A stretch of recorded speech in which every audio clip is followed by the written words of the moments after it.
Francie Gorman, I mean, it's quite a stark plea, and I know it's coming from the grassroots, from the ground up in your case in the IFA, is it?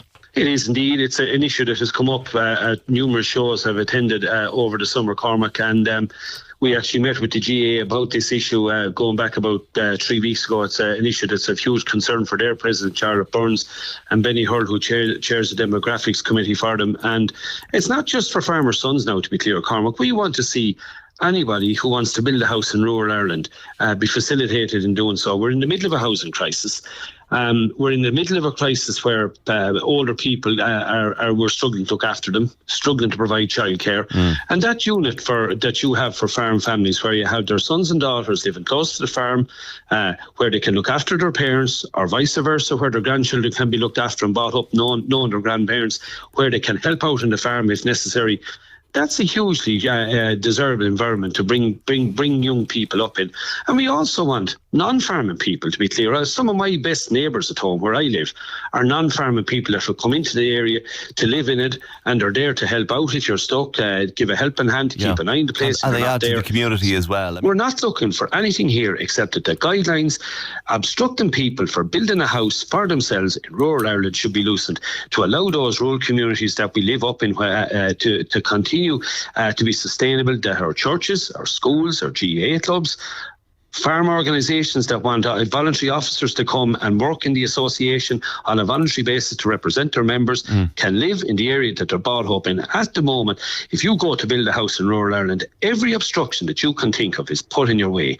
And we're just saying, in the midst of a housing crisis, at a time when people are prepared to get up and do something for themselves, they should be helped in doing it. And that's not just farming folk, it's non-farming folk general. as well. I've heard that as well. There's an organisation, I'm sure you both have heard, Bonu from Gaeltacht areas. They say they can't find housing, and they want planning laws loosened as well to build one-off housing, or to build housing in general for Gaeltacht areas.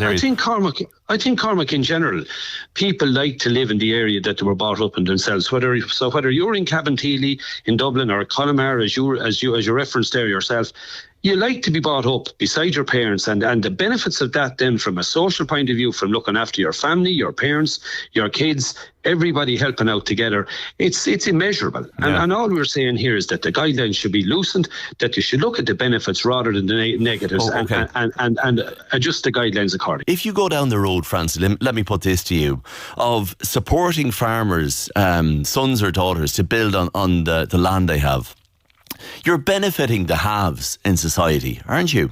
As opposed to people who might not have land from one generation to another. Yeah, I suppose, Cormac, that's one way of looking at it. But I mean, I'm quite clear on this.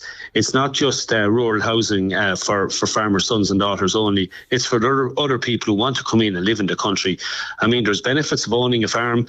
That's one of them that you outlined. There's also, downsides to owning a farm as well. It's not an idyllic lifestyle. And if the benefits are that you can live in a rural area where you were brought up in, continue to, have your kids going to the local school, the local church, participating in the local GA club, and be there, maybe even to help with the care of their parents in the later stages of life. All practical stuff, and you're bang on in terms of what you say. All those benefits outweigh all the negatives that have been outlined. Well, do they? Because a texter says, Francie, one-off housing is killing rural areas, says this texter. Let me go on to read what he's saying here. He says, compact growth around rural villages and towns is what's needed to provide good services and amenities, and keeping people in rural communities rather than decimating rural villages and towns with population decline. Yeah, so who is going to do that, Cormac? That's an ideal world that maybe everyone would like to live in. We're talking about people who are here, who are prepared, whether they're farmers' sons or daughters or others, that are prepared to go and look after themselves, put their own house up, and help keep rural communities sustainable, both economically and socially. We're looking for the regulation to be amended just to make it a little bit easier. We're not looking for a free-for-all. We're just looking for the regulation to be amended to make it a little bit easier for those people to live in rural areas.